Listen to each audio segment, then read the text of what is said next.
The first time I met Princess Aelira of the Ketheri Dominion, she did not speak. She stood at the edge of the observation deck aboard Concord Station, her translucent mantle shimmering with soft bioluminescence as she gazed out at the starfield. Ketheri royalty were easy to recognize, tall, elegant, four-eyed, with skin that refracted light like liquid crystal. They were one of the oldest species in the spiral arm, politically dominant, technologically refined, and by most galactic measures, emotionally restrained to the point of coldness. Humans were not. I was there as part of Earth's Diplomatic Support Corps, a glorified logistics officer tasked with coordinating life support compatibility, translation matrices, and emergency contingencies. I wasn't supposed to speak unless spoken to, and I certainly wasn't supposed to attract royal attention. But Princess Aelira noticed me anyway. I felt her gaze before I saw her turn. Ketheri eyes didn't blink the way human eyes did. They focused, layered perception folding inward. When she finally spoke, her voice resonated softly through the universal translator. "You are human," she said. "Yes, Your Highness," I replied, keeping my posture neutral and my tone respectful. "You are not afraid," she observed. That wasn't true. My heart was hammering against my ribs. But humans had learned long ago that fear didn't always show on the surface. I said honestly. "Just not enough to leave." That made her pause. It was the first crack in a wall that had stood for millennia. The galactic context humans never controlled. Humanity had entered the interstellar stage late and awkwardly. By the time we developed faster-than-light travel, the galaxy was already divided into spheres of influence, ancient alliances, and quiet cold wars fought with economics and proxy species. We were the newcomers, the short-lived ones, the emotional ones. Most species assumed we'd burn out within a few centuries, either by internal conflict or by pushing too hard against powers we didn't understand. The Ketheri Dominion, ruled by Queen Matriarch Sereth, was the single most influential polity in the region. Their word carried weight in trade councils, military arbitration, and species recognition. Princess Aelira was her only daughter, which meant every word she spoke mattered. And for reasons I didn't yet understand, she kept asking for me. The questions that cut too close. Over the following cycles, Princess Aelira requested my presence during diplomatic recesses. Not formal interviews, those were handled by ambassadors and linguists, but quiet moments. Walks through hydroponic gardens. Long pauses on observation decks. Shared meals adapted carefully for both our biologies.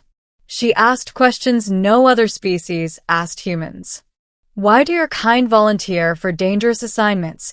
she asked once, her mantle dimming to a contemplative blue. "Because someone has to," I answered. "And we're used to being expendable." She tilted her head. "You do not value your lives?" "We do," I said. "That's why we try to protect everyone else's too." Another time, while watching a repair crew risk decompression to save a damaged Ketheri cruiser, she asked, "Why did they not wait for authorization?" "Because waiting would have killed you," I replied. Her silence stretched longer than usual. Ketheri society was built on calculated action. Risk was weighed. Sacrifice was quantified. No life was wasted, but many were withheld if the cost-benefit analysis failed. Humans didn't think that way. We felt first, acted second, rationalized later. And the princess was starting to see the consequences of that difference. The day everything broke. The turning point came during a border incident. A fringe species, non-aligned, technologically inferior, had been caught between a Ketheri trade embargo and a rival power's expansion. Their habitats were failing. Millions faced slow suffocation in orbital slums. The Ketheri Council voted to observe. Not intervene. Not exploit. Just watch. Princess Aelira attended the briefing in silence. I stood at the back, hands clenched, teeth grinding. Afterward, she found me alone in a service corridor. "You disapprove," she said. "Yes," I replied, before I could stop myself. "Why?" "Because they're dying," I snapped.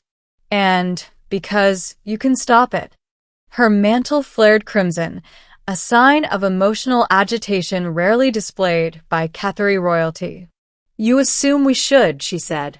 "I assume you can," I answered. "And that choosing not to is still a choice." She stared at me for a long time. Then she asked the question that changed everything. "Why does this matter so much to you?" I opened my mouth and closed it again, because the truth wasn't diplomatic. It wasn't strategic. It wasn't even flattering. But she deserved it. The truth humans rarely admit. "Because," I said slowly, "we know what it's like to be left behind." She motioned for me to continue. "Humanity didn't rise cleanly," I said. "We nearly wiped ourselves out more times than we can count. Wars, plagues, environmental collapse. Every time we advanced, we dragged our mistakes with us." Her eyes remained fixed on mine. "We learned that if you wait until helping is convenient, it's already too late," I continued. "We learned that survival isn't just about being strong. It's about being willing to bleed when you don't have to." Her voice softened.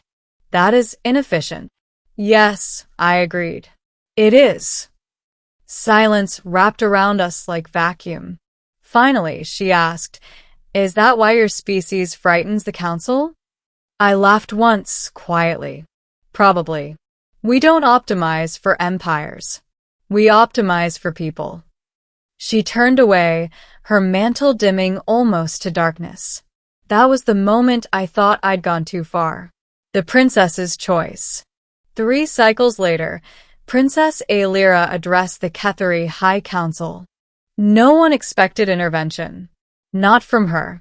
She spoke calmly, presenting data, projections, and outcomes, but beneath it all was something unmistakable. Conviction. "The non-aligned habitats will not survive observation," she said. "Intervention will cost resources, but preserve future trade, potential, and moral authority." A counselor objected. "This aligns with human emotional reasoning." She did not deny it. "Yes," Aelira replied. "And that is precisely why it is correct." The motion passed narrowly.